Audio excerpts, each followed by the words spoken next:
Hello, everyone, and thanks so much for joining me for this new episode of Inspiring Our World. I really love doing these podcasts, and I most especially love the conversations that I have with phenomenal leaders in Nikken, movers and shakers, whether they're new, whether they've been involved for a while. And today I'm absolutely thrilled to have a longtime friend of mine that I'm going to get to chat with today, Brody Craney. Brody is actually a diamond with Nikken and has been involved for 25 years. And we're going to explore more about Brody as we go along, because you're going to find that he's a man of many talents, one of the most intelligent, beautiful spirits that we have in Nikken. So thanks, Brody, for being here with me today. I really, really love that you could take the time out to be Well, here. thanks for the invitation. It's an honor to be here. And we've loved the journey together, and love the energy and light that you bring to Nikken. Thank you. Thank you so much. Well, ditto. And, I know we've just had Father's Day, and I would love this focus of our time together, although I want to cover a lot of ground with you, to really have a focus on men's health, men in business, men who are entrepreneurs like you are. You have 4 kids and a wonderful wife. And I want to ask you about all of that. Like, how is it being a man in this world, building what you've been building, not just with Nikken, but with everything else that you do, which is considerable. Life is either a daring adventure or nothing at all. I love supping, if you will, everything you can out of life. It's wonderful being a dad and seeing things grow with your kids and the journeys that they have. It's wonderful all this world has to offer. I think there's a lot of dads out there that I talk to people a lot of times, though, that feel trapped, if you will. We live in an amazing land of opportunity where you can do about anything you want. But sometimes, if you will, there can be some significant pressure for men to produce and to provide and to make things happen. And I see a lot of guys who, maybe they give up on what they most wanted to do in life, and they settle for what they have to do in life. And so while there's a lot of men who maybe wear a great face about being able to just go out and the macho man doing whatever they need to do, I think sometimes people fall short of being able to do the things they most want to do. Yes, I think that's very, very true. So what I hear you saying in this is that there's sometimes a tremendous sacrifice that men make in order to provide for their families or even just for themselves. And that subdues their deeper desires and the creative fire, perhaps, that they just say, okay, I got to get a job. It's got to be solid. It's got to be a 9 to 5. And so they're sacrificing a lot of the other aspects of themselves. Is that what I hear you saying? I think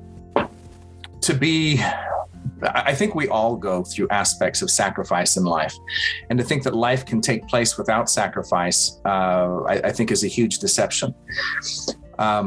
Because at some point even in the point of watching my kids right now, who are, some of them are still in school, some of them are leaving school and trying to choose what they want to do with a secondary education, going on into college. They have lots of different interests, and you sacrifice one thing to be able to focus on another. And we never really achieve, it's just like getting married. We have lots of different friends and lots of things we do, but then suddenly we're married and we sacrifice some of those other relationships in order to focus in on the one. At some point, we have to learn how to focus. And so everything requires sacrifice, but sacrifice isn't always bad. I think sacrifice can be bad when we give up the choice, we give up the ability to direct our life, if that makes any sense at all. I know some people who just choose their job because that's what their friend did, as opposed to really figuring out what they want to do with life and if they're making a difference. So I don't know if that makes sense at all, but yeah, no, it makes a lot of sense. And I actually do agree with you that there is appropriate sacrifice. Perhaps we can distinguish. There's appropriate sacrifice that is very natural, normal, and inevitable in lives. And of course, as a woman, we also do that too with, when we have children and we're a full-time mom and whatever. So massive sacrifice for at least 20 years. And it really continues on from there. Sacrifice. So we all do. And I kind of like that. I sort of love that, actually. And you and I are both super creative people, and I know I sacrifice for you in dance. The time that you spent. I mean, I grew up in the music world as a pianist, a concert pianist, and I sacrificed lots of things in order to focus in on that. When you did dance, you sacrificed lots of things in order to focus on it. But you create some amazing things in the process. When you fall in love with something, the journey is really, really exciting. And if I had a message for both men and women on this Father's Day, it's find something that you love to do, or fall in love with what you are doing. That's an interesting thing, is that we can fall in love with lots of different things. It was interesting. I grew up on a farm. I hated the farm growing up. So many aspects of the farm I hated, but I served the farm. And strangely enough, as I left it, I found that I had fallen in love with the farm. I served the mission for my church, and there are aspects of serving every day that are really, really hard. But when you're out serving people, you fall in love with those people. And so sometimes I think that we can go to what we love, or we can love what it is we're doing, love what we're serving too. So I think that having faith and love are huge aspects of personal fulfillment, and finding ways to have those in whatever we're doing are really, really important. Now, if someone has the option of choosing what they're going to do with their life, and that I made a choice really young that I wanted to find a way to always be in charge of choosing what I was doing with my life. And when you have the choice to be able to branch off and do something new, that's also really exciting too. Yes, that's a certain amount of autonomy to say, okay, this is something that I really want to drive towards. And I love what you're saying here, because it's interesting. We can choose to fall in love with the thing that we're presented with, like the farm. And the more we put energy and focus and intentionality into the thing, whether it's something we have to do, like milk the cows early in the morning or whatever, you can start falling in love with that, because you're giving it attention, right? And attention is a very powerful thing. Focus is a very powerful thing. I had to milk this cow by hand every morning, every night, and sometimes chasing that cow into the barn so I could milk it was just a nightmare, trying to get that cow to go in what it did. Honeydew was the cow's name. And sometimes she kicked the bucket over, but I miss putting my head against that cow and milking her and squirting the cats with the milk and petting that cow. And it's just weird.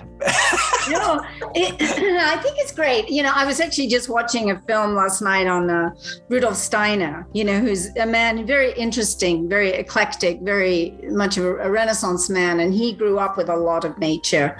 And I grew up with a lot of nature, going outside all the time, climbing trees all the time, and physical, of course, as a dancer, always being very physical, but just the memories I have of the quiet, the being at the top of the tree, looking out over Cambridge, the beauty of the countryside, going and bicycling out to the haystacks and getting up on top of the haystacks. And, usually I'd have a little book with me, I'd be reading something, and then I'd just sit and purvey the land. And I fell in love with the land, because I did that so much. The land teaches us that there is beauty, and that there are cycles, that there is sorrow, and that there is love, and that there is affection. I mean, animals and the earth and plants are amazing what they have to offer us. Yeah, it's just fantastic. Well, so I come from background of ballet. You come from background of being a pianist. I know you're a consummate pianist. You have a master's degree in piano performance, and also, you've been a professor, and still are, I think, of music at Utah State University. So this is really powerful. But not only do you do that, which I love about you, because my parents were both musicians, although my dad became a doctor later. But you also have a real estate agency. You're an investor in real estate. You love gardening, I know, and racquetball and skiing in terms of your hobbies. You have a family with 4 kids, and you have Nikken. And I want to talk with you about Nikken, because when I found Nikken, I really fell in love with every aspect of Nikken. I fell in love with the technologies. I'm like, this is the future for humanity around health and wellness. We can't keep going the way we're going.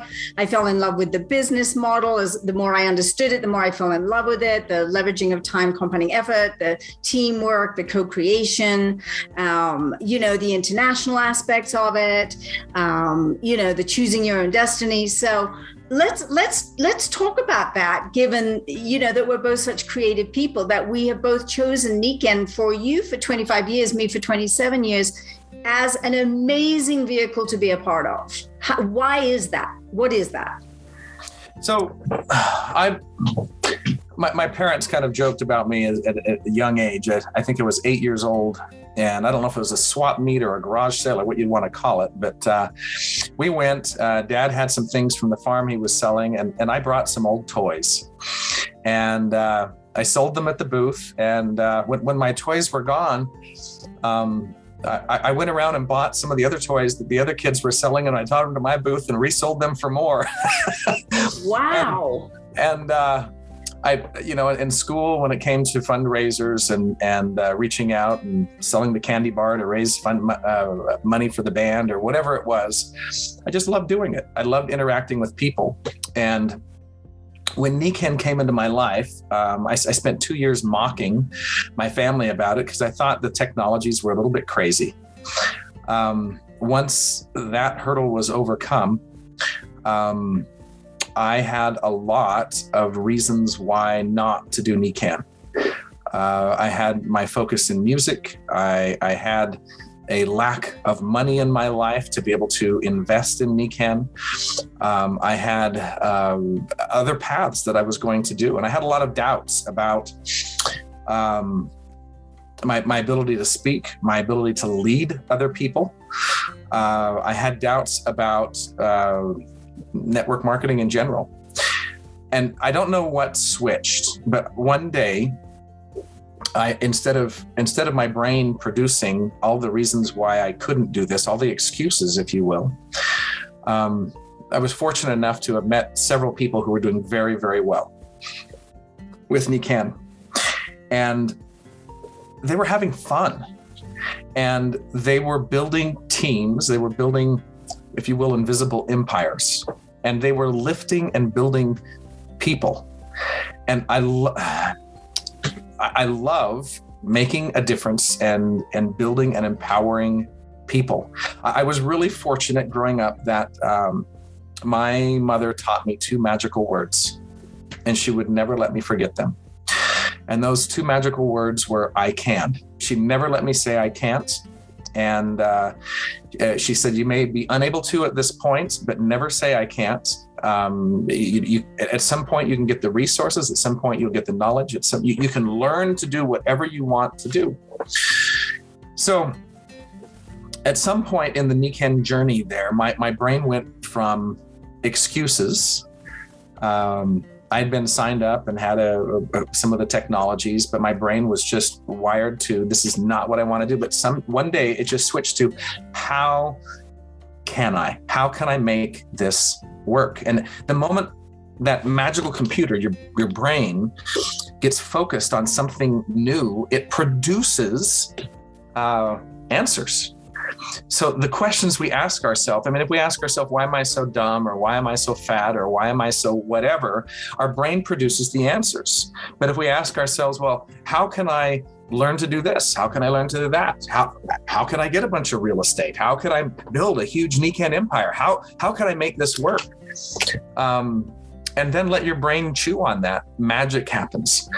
And so that was a big part of my Nikken journey. It's once the brain starts asking the right questions, you can find the right people, you can find the right solutions, you can find all the things that you need, if you will. So if you take this concept of I can, and one of the beautiful tools that I arrived to Nikken with is a belief that I could do whatever I set my mind to, but I also believe that other people could.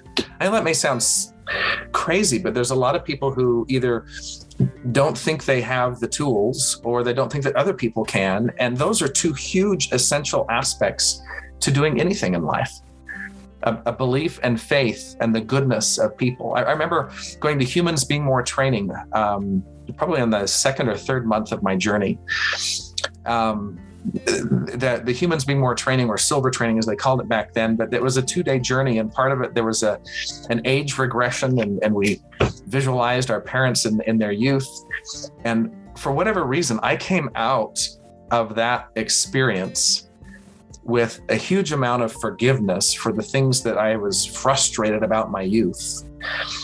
And I also, forgiveness of the people around me, parents who inflict whatever they're going to inflict upon us and the programming that they put in us. Some of it we like, some of it we don't. And then I learned, for whatever reason out of that, I forgave myself. I stopped beating up on myself for all of the crazy things that we believe or we've done. And then I forgave other people.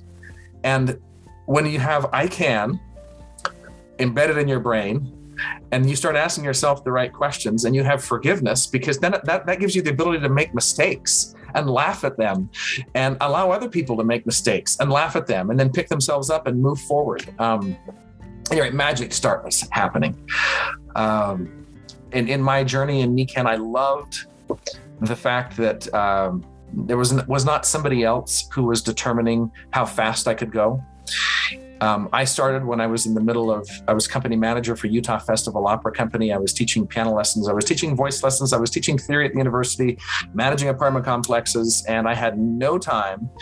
But in the midst of it, I could choose a little bit of time to do Nikken part-time.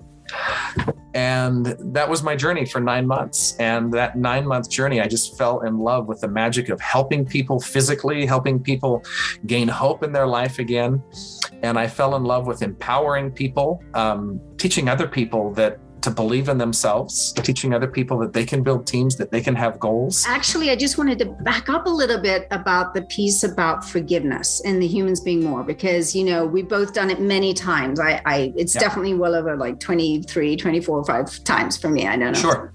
And I think this forgiveness, I wanted to touch on it because I think it's so important, is that experience that you had, and I had it also, the experience of forgiving whomever it is, or however many people there are that one has the idea that one needs to forgive for, and often it is our parents. It could be siblings. I mean, I had a lot of bullying with my it sister. Could be bullies. It could be people who abuse us. It could be a teacher who is mean. It could be. I know it can be all the time, but it holds us back. And I know the forgiveness of our parents and that exercise, I felt like I was newborn again. Oh, yeah. When I forgave them fully for whatever, and then kind of forgave myself, as because we all make mistakes, because we see it all around us. I mean, being a human being is not easy. It's difficult. It's challenging. It's beautiful. It's magical. It's wonderful. Life itself is an incredible gift. But we're learning as we go, and we stumble and we make mistakes and we do things we regret and so on and so forth. But I think this piece of forgiveness is massive, whether it's for team play, teammates or company did this or whomever, whatever, because there was a book I got early on in Nikken called Permission to Succeed.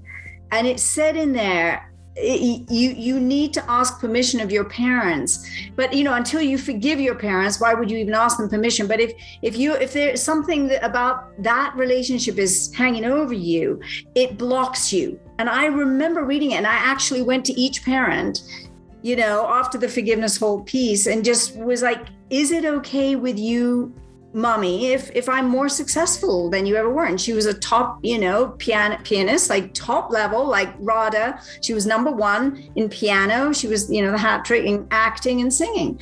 Is it okay with you if I'm more successful?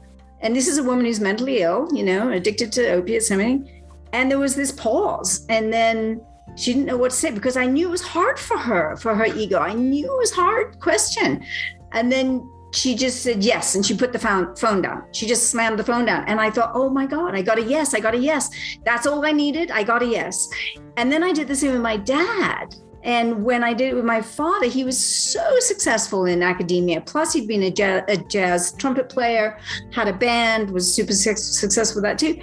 But he laughed and he was like, Julie, if you could be more successful, go for it, do it. Like, he was all about it. Like, go, girl, And so I got the yes there.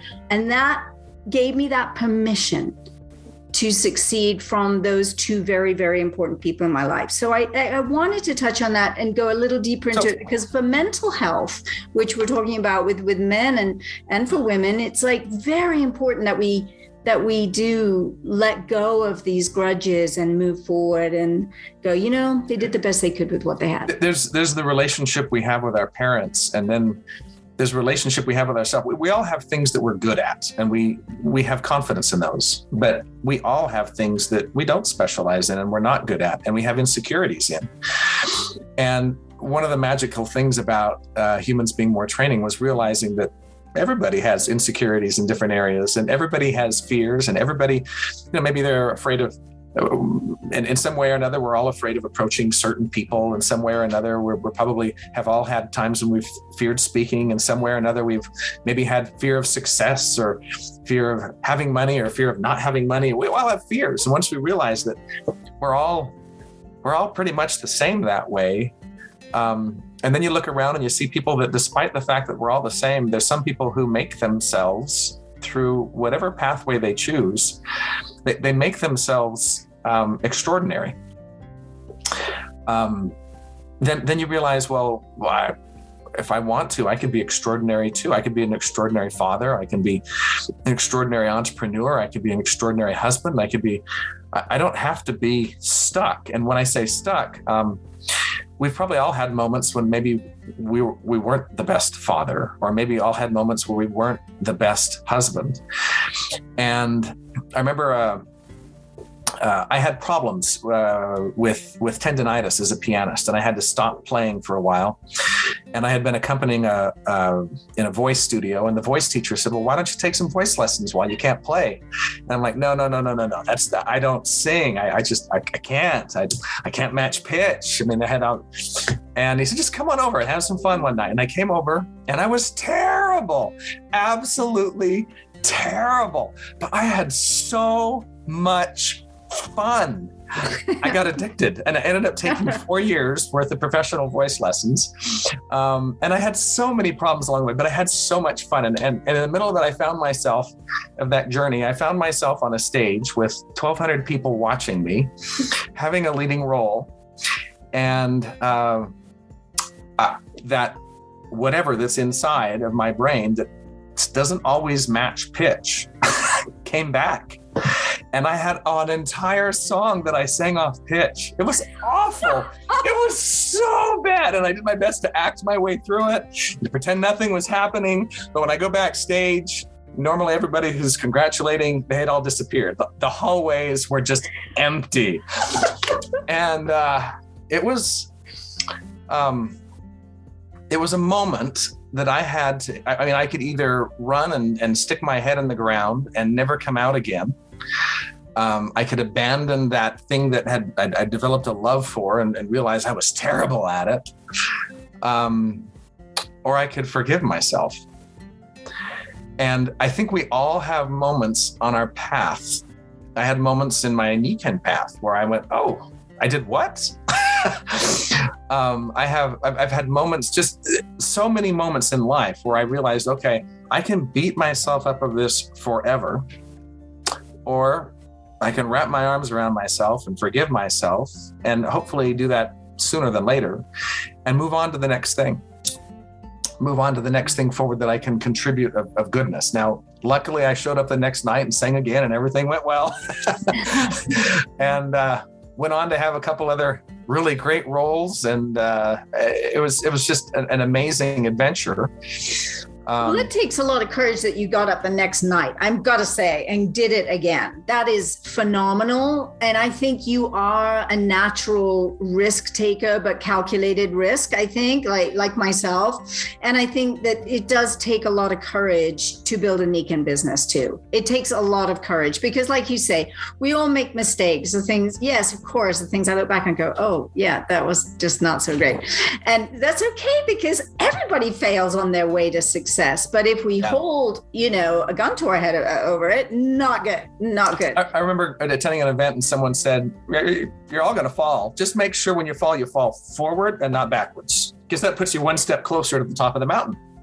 Yes, exactly. And do you remember the woman we had who came to the convention who she'd lost a leg and she was in the skiing and she fell in the skiing and she came in second, and she said it's not about whether you fall, it's how quickly you get up, because had she got up sooner she would have actually been first. But she was so devastated that she fell through, it was Olympics, right? And I'll never forget her story because it was so poignant. And I was like, okay, I got to remember that when I fall down, don't sit on the ground for too long. And it's the same in ballet. Like one time I fell because I was supposed to be lifted by this guy and he forgot to be there. And I just leapt into the air and I crashed on the floor, on the stage at Richmond Theatre. And I can still remember it. And I felt like I was on the ground forever.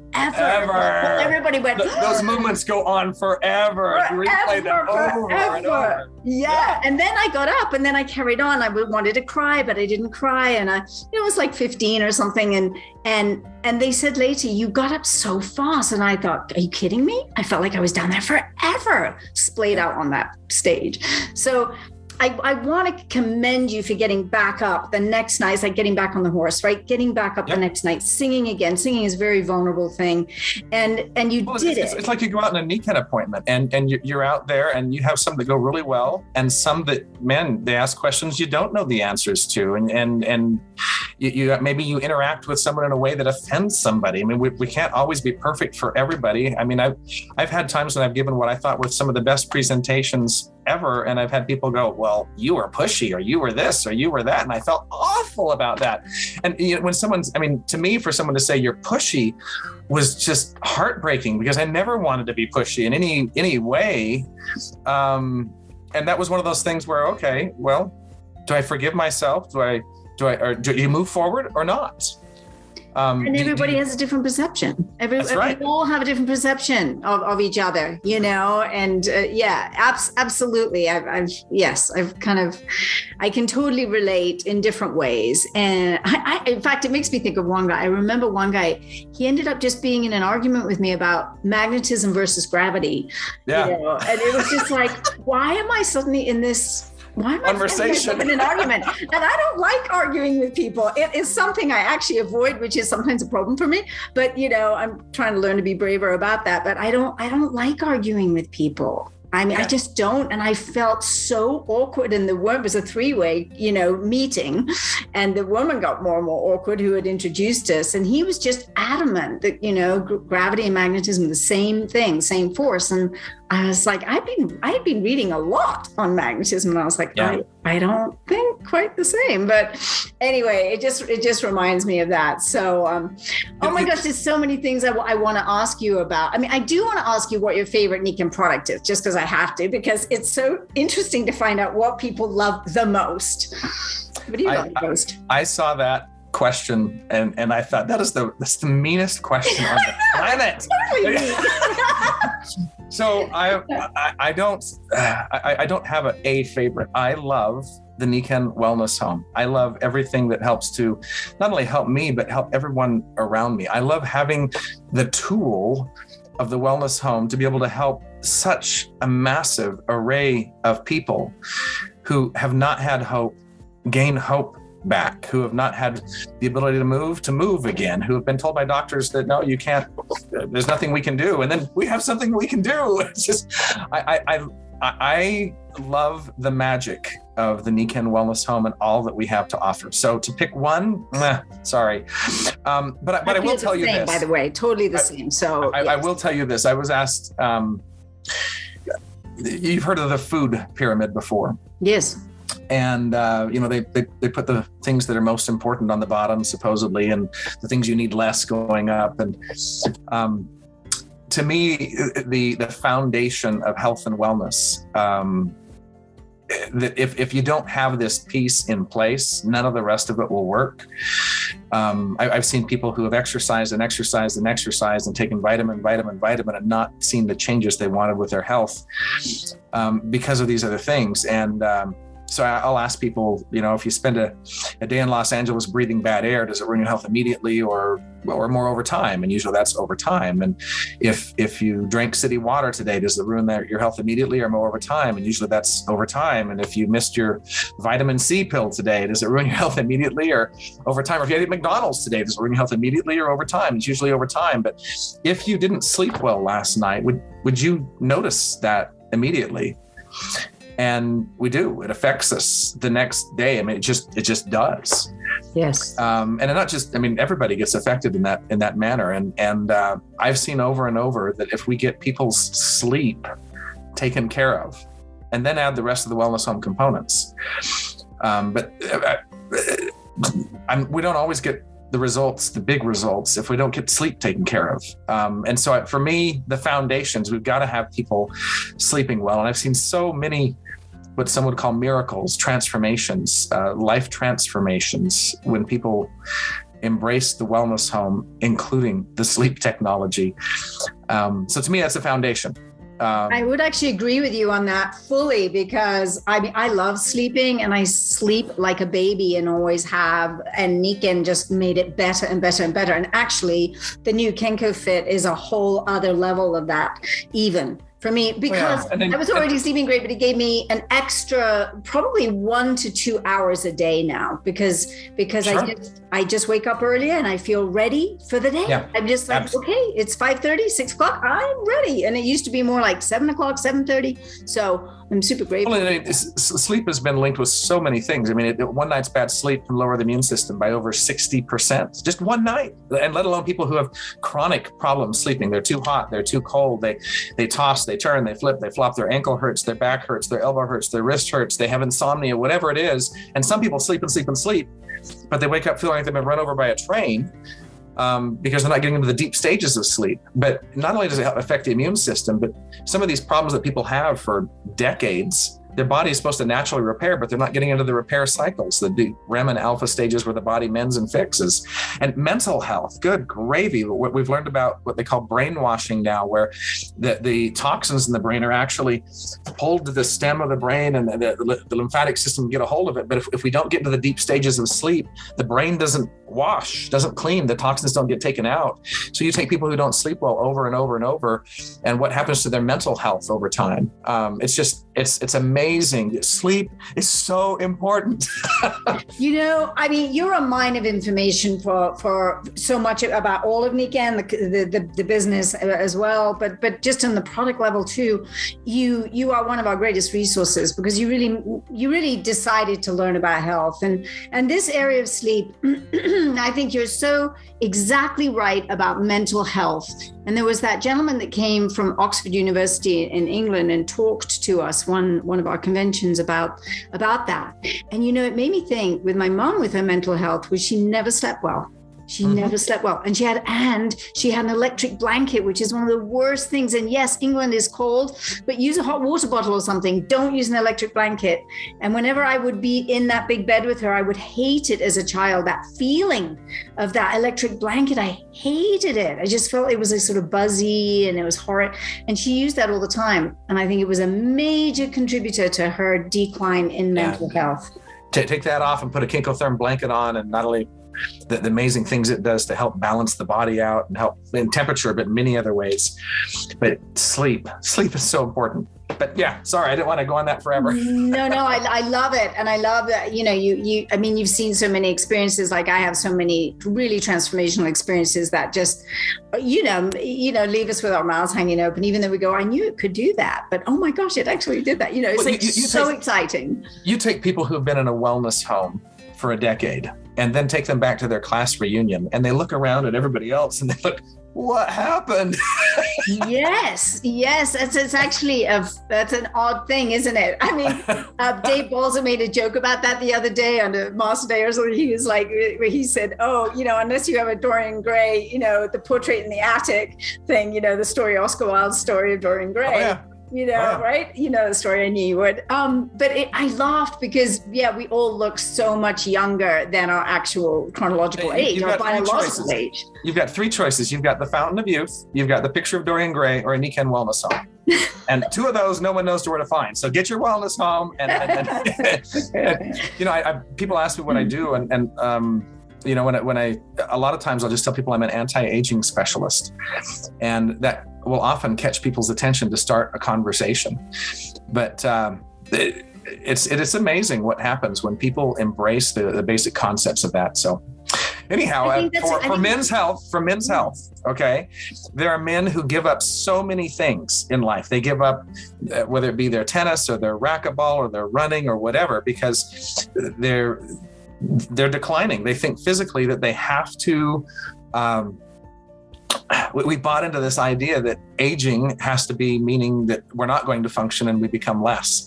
And I have just loved taking the rug out from underneath people of that belief and showing them that the body can repair itself and get better. So if you find yourself at 45 not doing as well, or 50 and not doing as well, or 55 or 60 and not doing as well, I chuckle. My mom was nigh onto a wheelchair.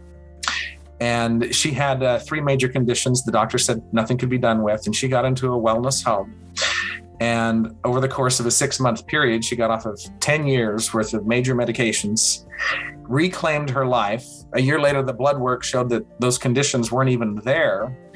And now there's only 10 people going to her class reunion, and she's wondering what she can do. They've said this is the last class reunion because nobody can get around anymore.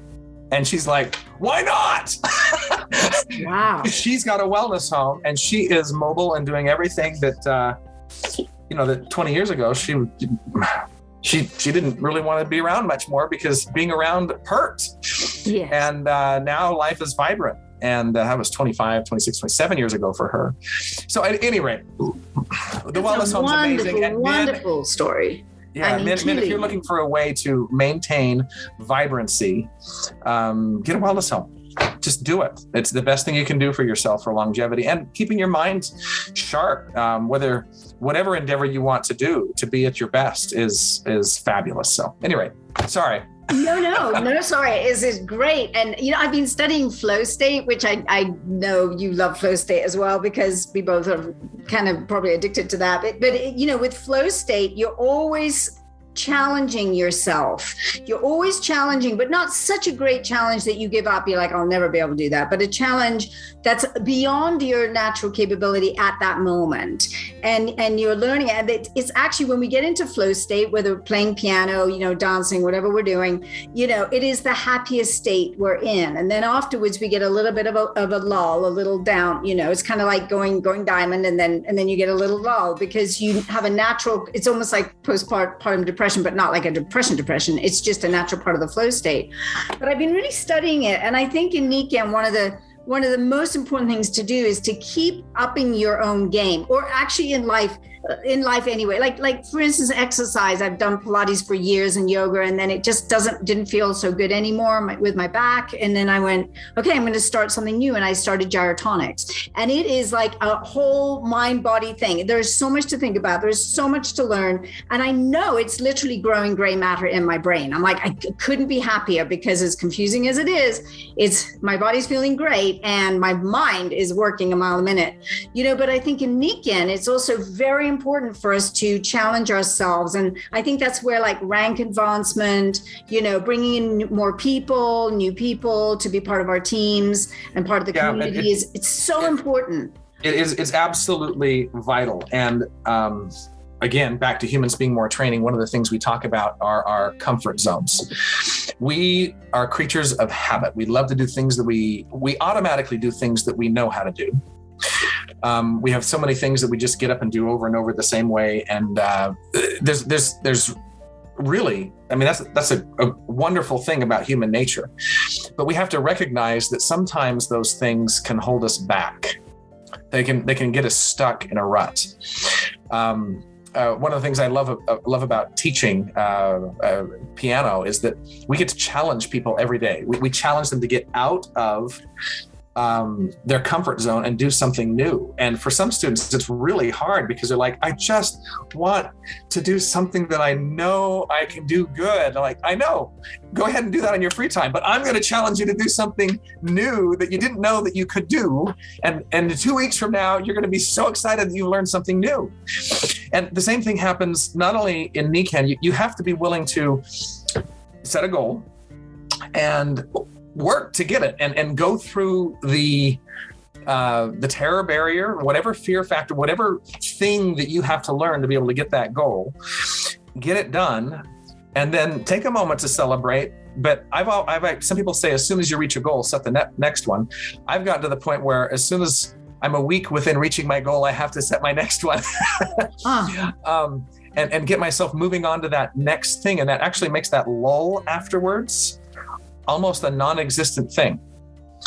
I found that for my students too, is if I, we're working towards a competition or we're working towards whatever it is, if a week or two before that event takes place, I set the next goal, we're just moving on to the next thing and we don't get stuck. So setting goals is an absolutely vital part of success in business. Success doesn't just happen. It just, at least it's not been my experience. I have never had a golden egg land in my lap. I've never had anybody just say, here's your fortune for your future. And maybe for some people that happens, but you know what? For the other 99% of us, we're going to have to go out and claim what we want to have happen in our life.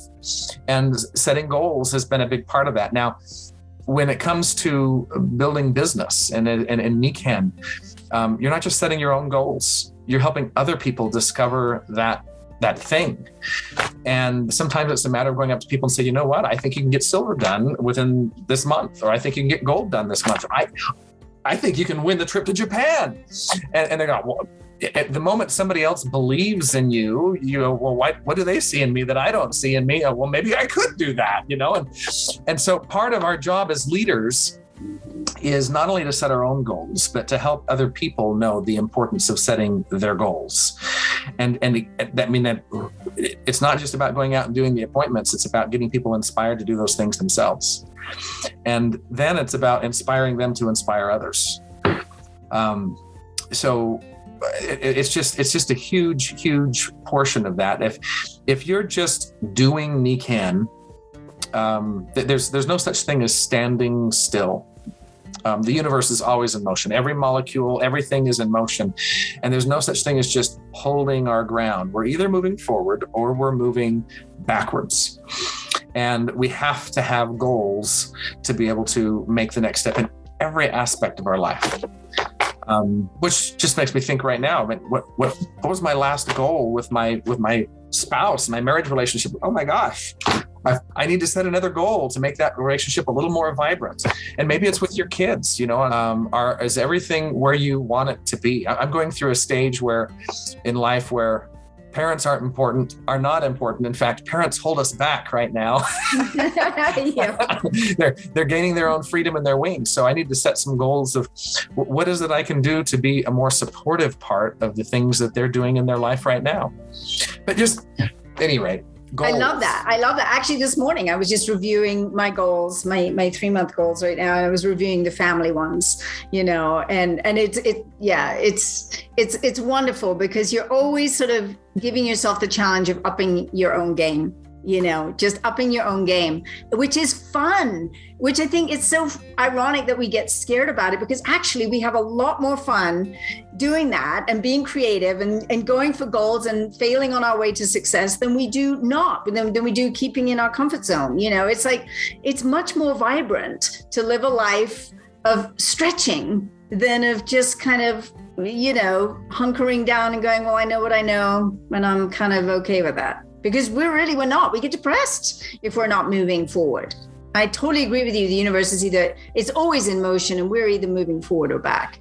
Something that just comes to my mind as you're talking about that is on the farm, we lived a long ways away from everybody.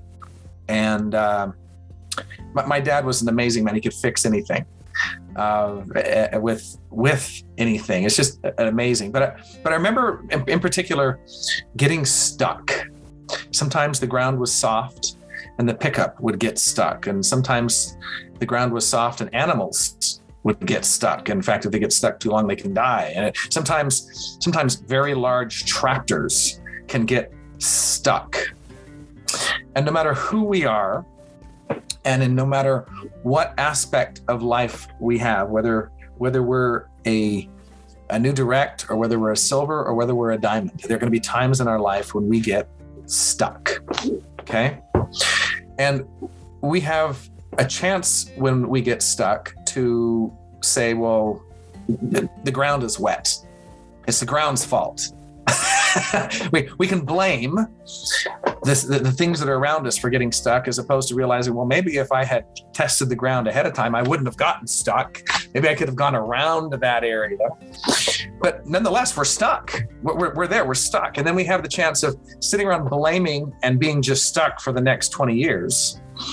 Or we can look, well, what's around us that I could anchor myself to and get a pulley and pull myself towards? Or are there other vehicles that could pull me out of this? Who can I ask for help from? Sometimes I have to get out of my vehicle, go find somebody else who has a vehicle, chain it up, and get unstuck. And so in this moment of Father's Day, fathers have times when they're doing great. And sometimes fathers have times when they're feeling stuck. Maybe they're stuck in their job. Maybe they're stuck in the relationship with their kids. Maybe they're stuck in their relationship with their spouse or people at work.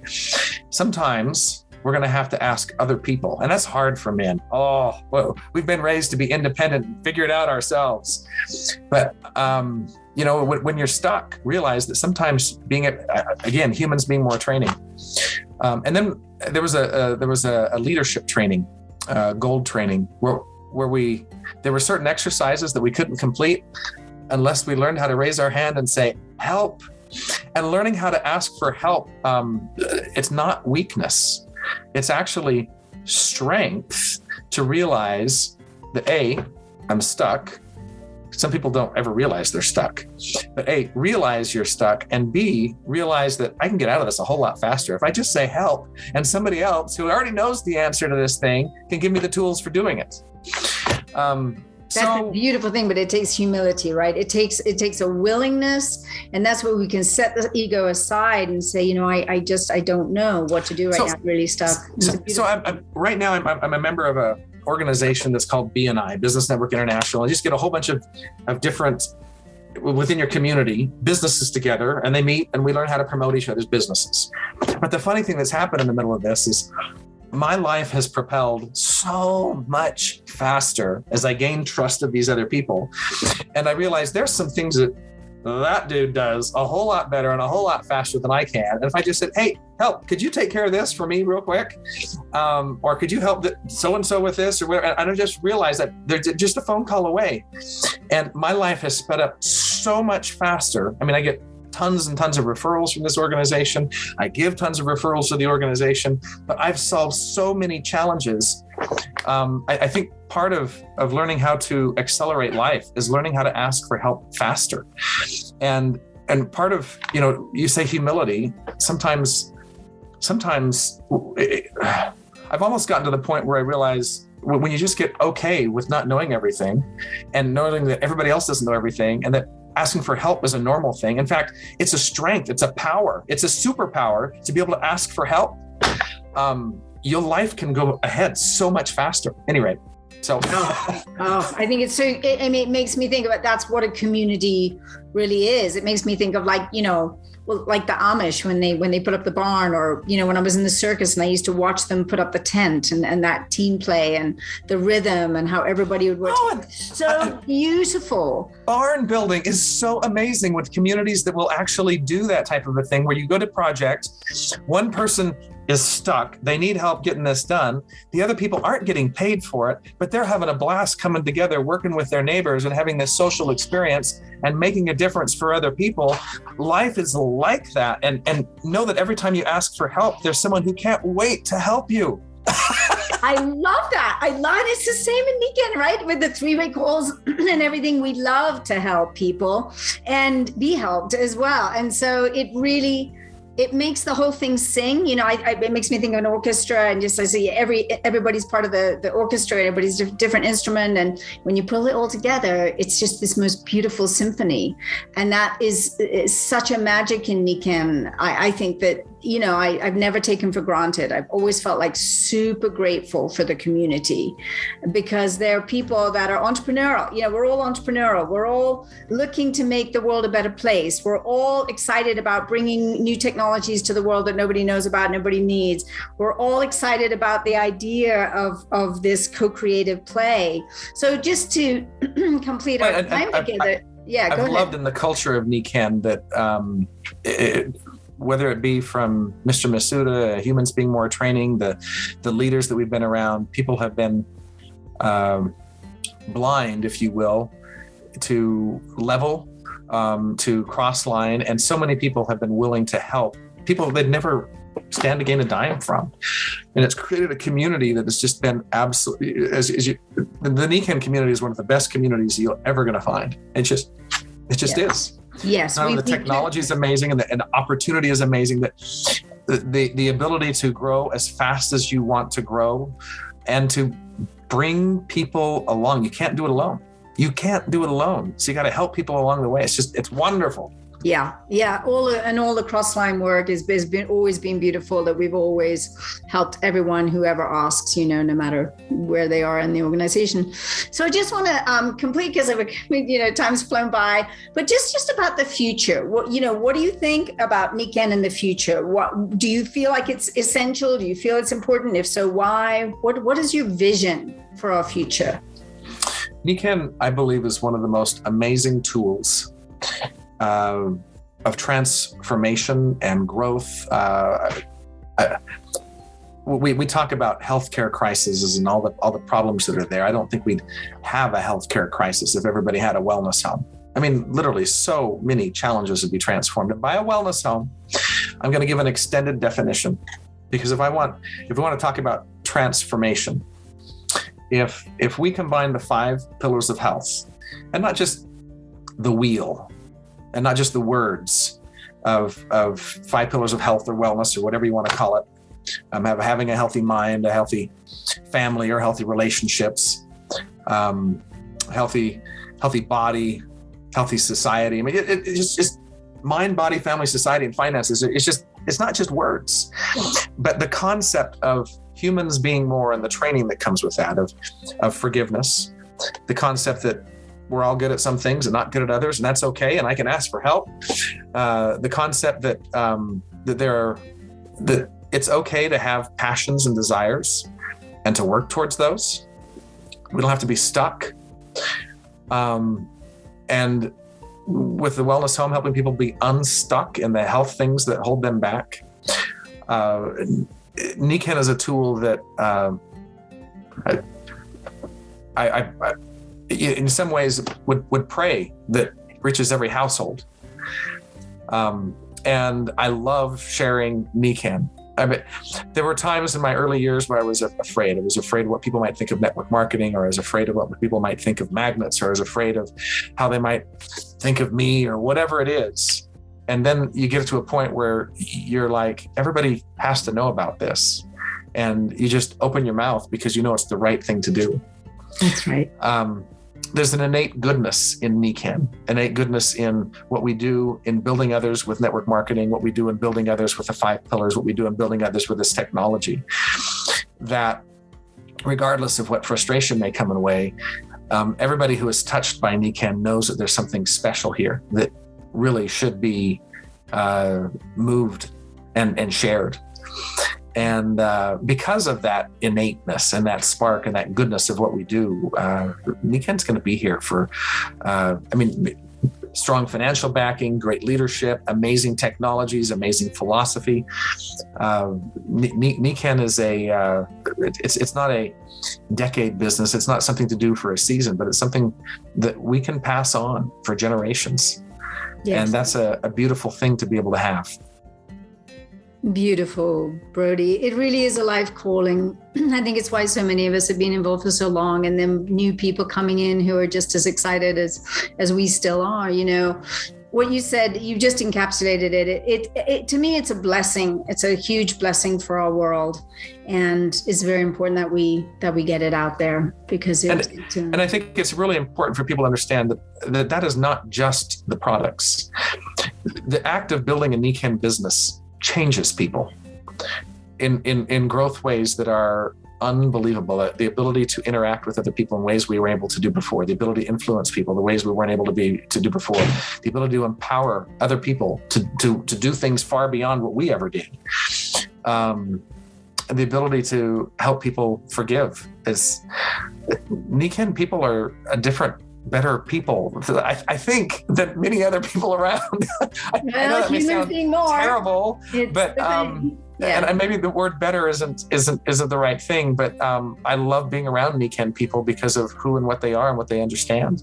And because they're growing in consciousness, constantly, and committed to that growth. So thank you so much, Brody, for this time together. I know you have a super schedule, and it's really a pleasure to be with you this way. I've loved this conversation. You are so creative, so animated, so forward thinking. I just love who you are and where you're coming from. It's really inspiring. You are really inspiring.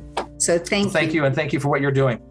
Absolutely. It's my pleasure. And thank you to everyone for listening. I hope you've really enjoyed this conversation. I know I have. And please don't forget to like and comment and share on the podcast. And really sharing is the key. Sharing with others that you care about.